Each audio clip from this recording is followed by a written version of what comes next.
IZ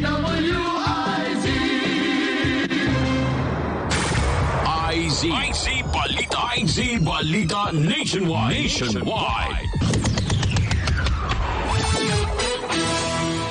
Balik tayo sa mga balita. Kami pa rin yung mga kasama ngayong umaga. Ako po si Edwin Eusebio. Ako po si Alex Santos sa oras na alas 7:35 na po ng umaga. Pinagbabawalan na ho ng Estados Unidos sa mga mamamayan nito na bumiyahe sa Pilipinas dahil sa patuloy na pagtaas ng kaso ng COVID-19. Batay sa inilabas na travel advisory ng US State Department, ipinabatid dito na naglabas ang Center for Disease Control o CDC and Prevention ng Level 4 Travel Health Notice sa Pilipinas dahil mataas na kaso ng COVID-19 sa bansa. Ang Level 4 ay ang itinuturing na pinakamataas na travel advisory designation ng US State Department kung saan sila nagpapatupad na umano ng Do Not Travel Order sa bansang inisyuhan nito. Samantala, sobra-sobra na raw ang effort sa pagsisikap ng pamahalaan para tugunan ang COVID-19 pandemic. Ayon ito sa political at military analyst Professor Clarita Carlos, subalit noong isang taon pa dapat pinursige ang contact tracing para maging susi at mapigilan ng hawaan ng virus.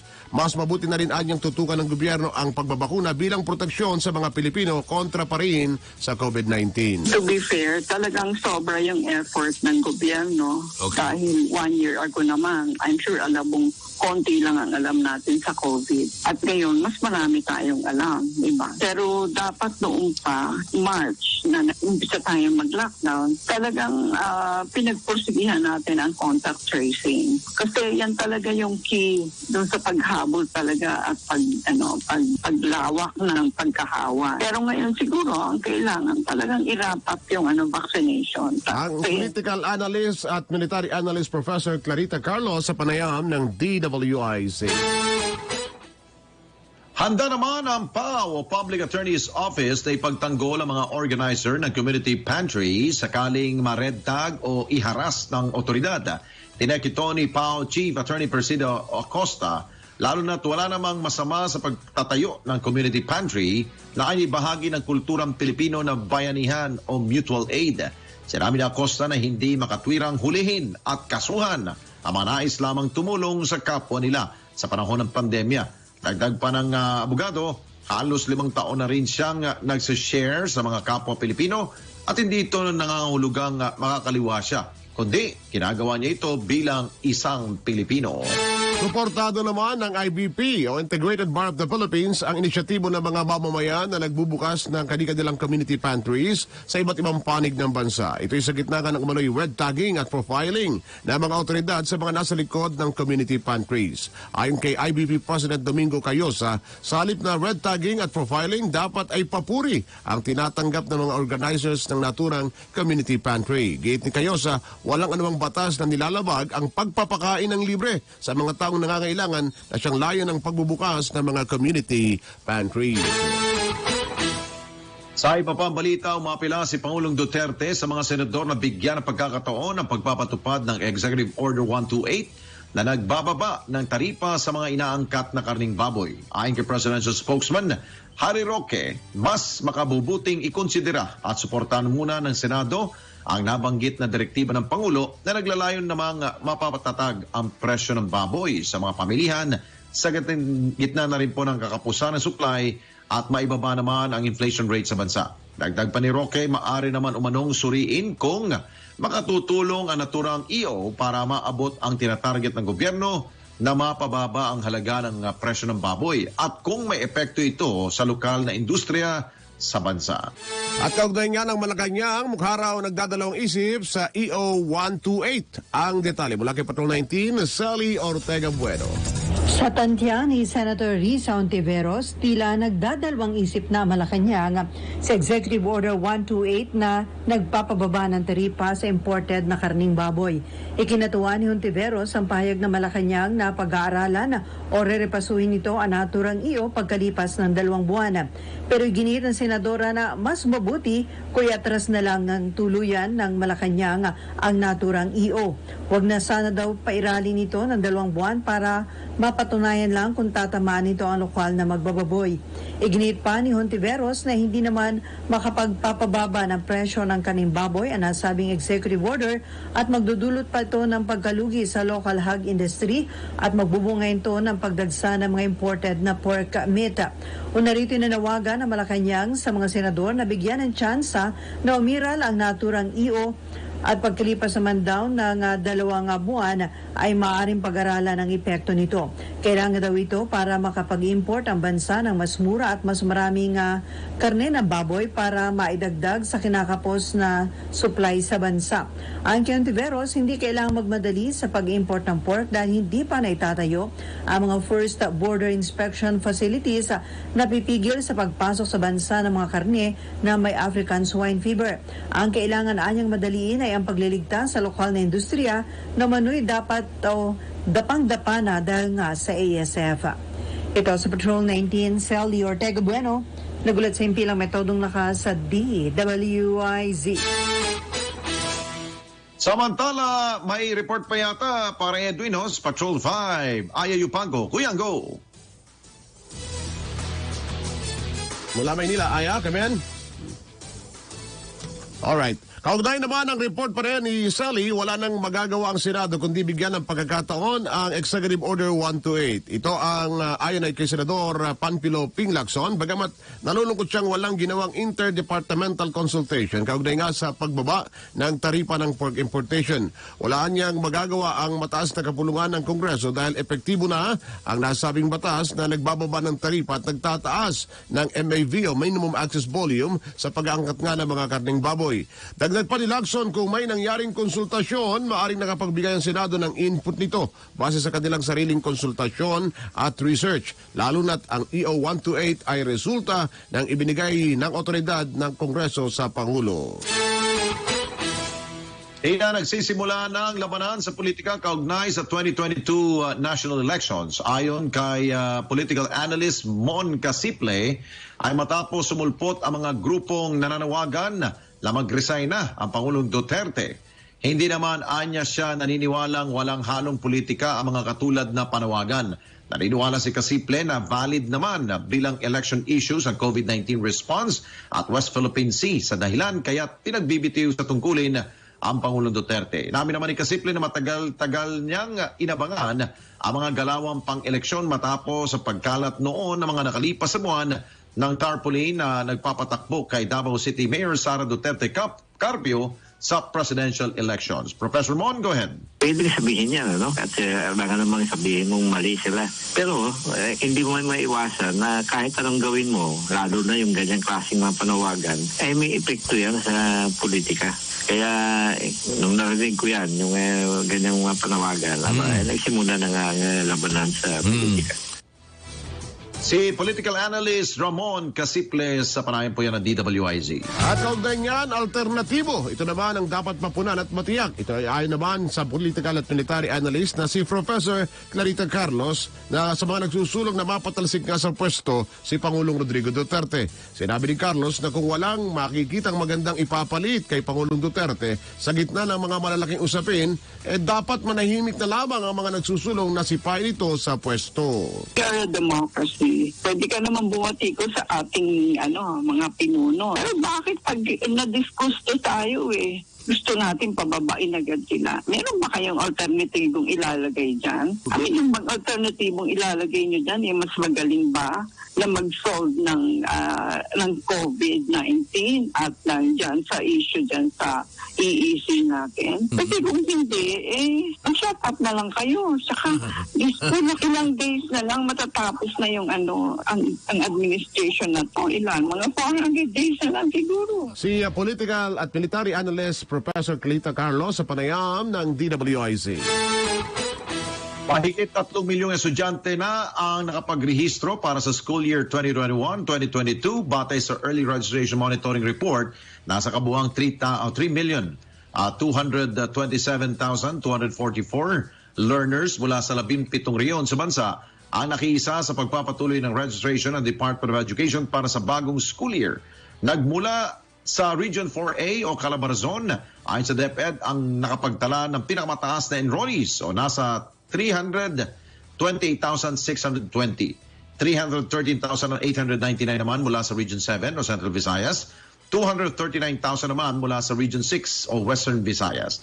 Tanging ang mga kindergarten, grade 1, grade 7 at grade 11 lamang ang nakalista sa nasabing early registration at sa bilang ng mga ito, ibabase ng DepEd ang magiging paghahanda sa darating na pasukan.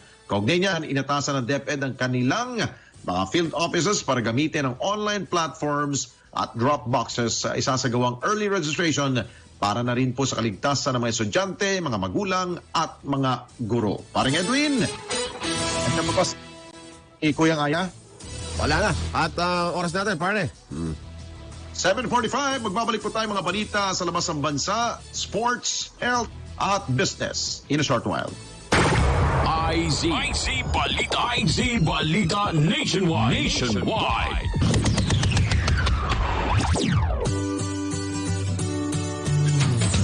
Good deals happen only at Isuzu Gencars. Isuzu Gencars, after sales quality service. Isuzu Gencars, expert mechanics to deal with your car problems. Isuzu Gencars, the trusted name for Isuzu car dealership. Isuzu Gencars dealership are Isuzu Makati, Isuzu Batangas, Isuzu San Pablo, Isuzu Legazpi, Isuzu Naga, Isuzu Batangas City, and Isuzu Santa Rosa. Gencars Incorporated, 42 years of sales and service excellence. Check out the all-new Isuzu D-Max at the nearest Isuzu Gencars dealership. For more details, visit our website at www.isuzu-gencars.com.ph. Like and follow our Facebook page to get updates on the latest events and happenings.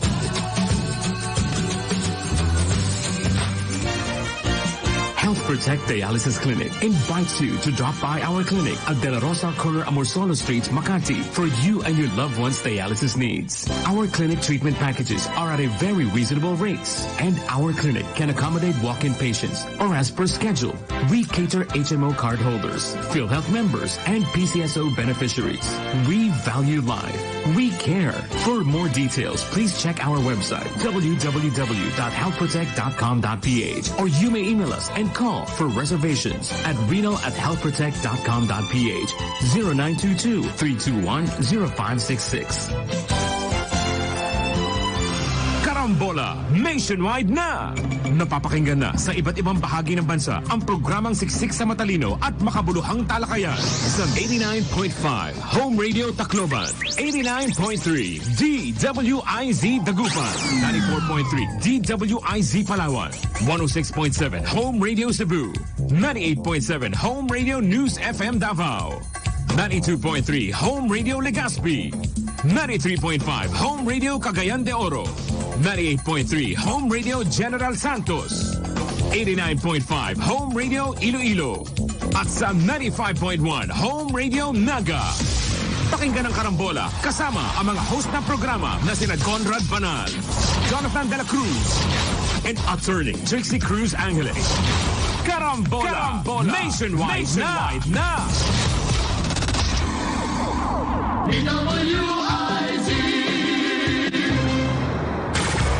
IZ Balita Nationwide. Balitang pangkalakalan. Inaasahang maglalabas na ang Bangko Sentral ng Pilipinas o BSP ng first quarter inflation report ngayong araw. Batay sa abiso ng BSP, kanila lamang ilalabas ang kasalukuyang status ng presyo ng mga produkto at serbisyo ng bansa. Sa publiko rin naman ni BSP Governor Benjamin Diokno ang kanilang forecast inflation para naman sa susunod na buwan ng Mayo. Ang inflation report ay i-anunsyo ganap na alas 12:30 ng hapon, mamaya via live broadcast sa internet. Balitang pangkalusugan. Oy, alam nyo ba na may benepisyo pala ang paggising ng maaga? Tulad natin parang Edwin, no? Ayon sa pag-aaral ng University of Colorado at Boulder and Brigham and Women's Hospital, lumalabas na mga babaeng itinuturing na mga early risers o maagang gumising ay mas mababa daw yung tsansang tamaan ng mental illness. Tulad po ng depresyon. Yung pala yun. Paliwanag ng eksperto, ito'y dahil sa mas mataas ang exposure ng mga babaeng ito kumpara sa mga tanghali na kung gumising. Sinasabing malaking bilang sa mga sinuring merong depresyon ang natuklas sa mga babaeng nasa higit o night owl category o mas gising tuwing gabi habang tulog naman tuwing araw, mga nocturnal. Gayman, ginit ng mga eksperto na marami pang factors para malagay sa panganib ng pagkakaroon ng depresyon. Ang isang tao kabilang na ho yung pamumuhay na mag-isa, pagiging single, at marami pang iba. At sa mga lalaki, partner Alex, ang benepisyo ang ng pagising ng umaga, nakakapogi.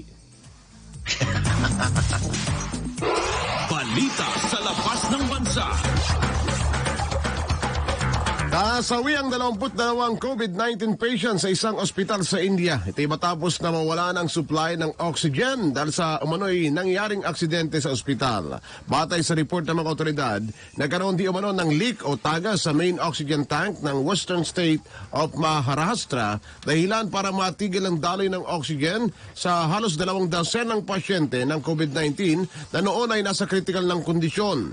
Bago ito, isang linggo nang nagbabala ang mga opisyal ng India sa mga ospital ng kanilang bansa hinggil sa posibleng pagkakaroon ng acute oxygen shortage. Nabatid na ang India ang may pinakamaraming kaso ng COVID-19 at may pinakamabilis na italang hawahan kung saan kahapon lamang nakapagtala ang India ng 294,000 na bagong kaso at mahigit 2,000 pagkasawi sa loob lamang ng 24 oras.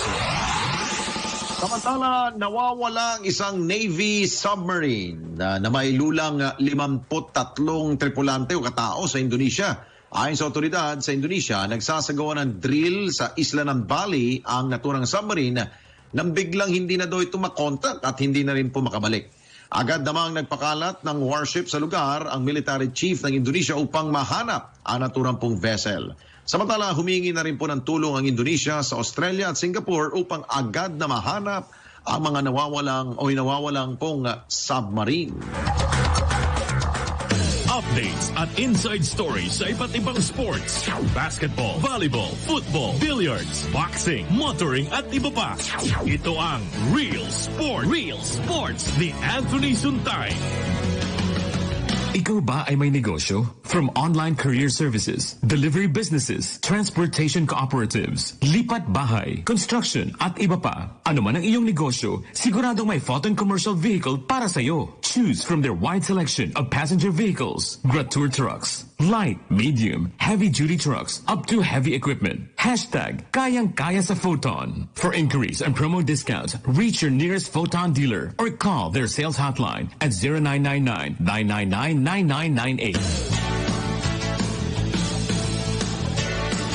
Good morning, everybody. Thank you very much for joining us here in the program. We've got Jaime Chuidian, who is with the Philippine Volcanoes, and he's in the United States, taking up college and at the same time still playing the sport that he loves the most. Jaime, thank you very much for joining us.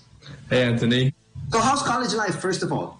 College has been really, really enjoyable. I'm studying up at Dartmouth in New Hampshire. I think my first year was a good reflection of what it was like to just have a closely knit community where everyone's really pursuing their own academic interests, and I really enjoyed that environment that I was in, really young, really maturing in ways of finding what I was really interested in. And I think it's definitely taken a toll with the whole COVID crisis in terms of how my experience has changed. But I think I've definitely been fortunate in the past.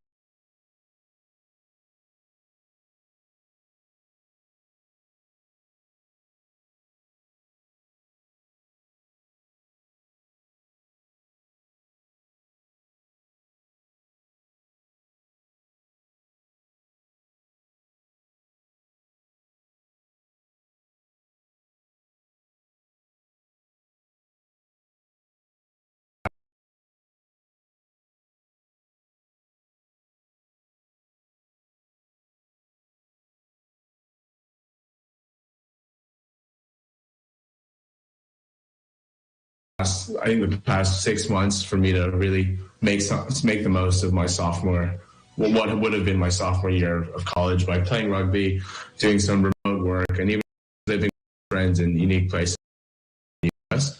So I think it's safe to say that I've really enjoyed my college experience, though. So it's been pretty good so far. How is it having to balance, obviously, your studies and at the same time playing rugby at the same time? Right.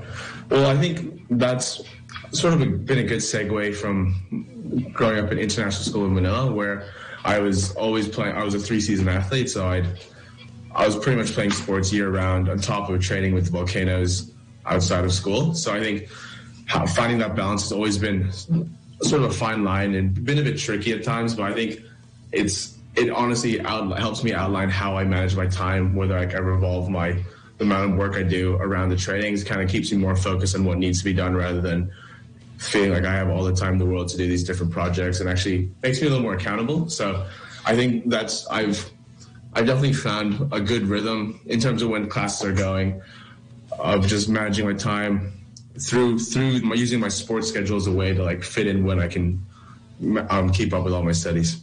And then I heard at the same time, right now you're going to be playing pro as well. So you're going to be playing with the school and also with the professional squad. Mm-hmm.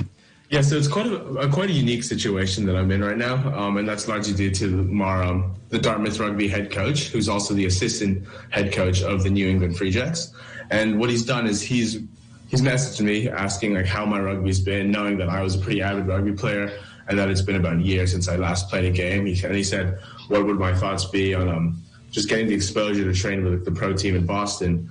And I immediately jumped forward at that opportunity. I said, yes, I would love to. And now I found myself as a training squad player for the New England Free Jacks. It doesn't mean I'm like on a contract and I have like bindings for like how much commitment I really have. But I think what it has given me the chance to do is really just play with the team and get exposed to like a new level of rugby that I'm just learning a lot from. And I think even when I come back to the US, I'll always be able to have that team and that team where I can sort of not really fall back on, but always like go to as a way to better my rugby skills.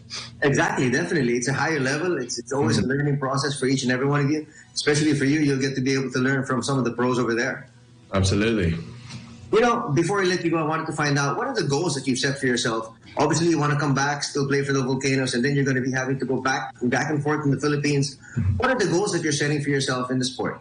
Well, for rugby specifically, I think one thing that is actually quite a relevant question is it's been a bit tricky for me to navigate how far I really plan on taking a rugby career, because when like I'm talking to other titas and they ask me like, oh, what would you like to do when you're older?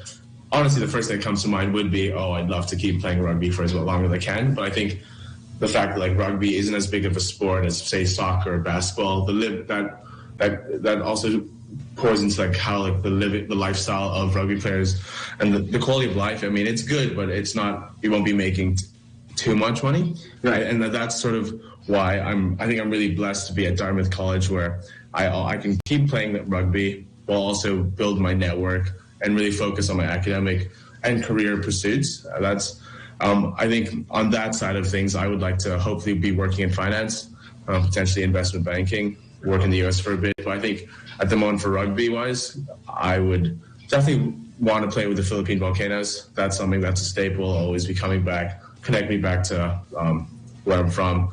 And for rugby, it sounds a bit ambitious, but I would like to hopefully balance a full-time job, a corporate job, on top of playing rugby at as high a level possible, where I can maintain both to like my best of abilities. Summer na. Ngayong buwan ng Marso, may bagong promo ang Clean Fuel para sa mga VIP cardholders. Sa 2,816 points lang, may desk fan at blender ka na. Perfect para sa summer.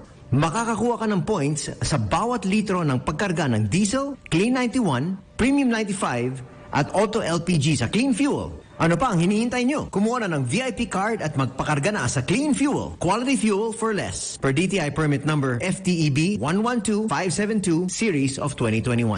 Real Sports ni Anthony Suntay sa DWIZ 882. At sumayin niyo pong isa pong edisyon ng IC Balita Nationwide na araw tayo ng Huwebes, Thursday. Ako po si Alex Santos. Maraming salamat, paring Alex. Ako po naman si Edwin Nagsasabi, magandang umaga.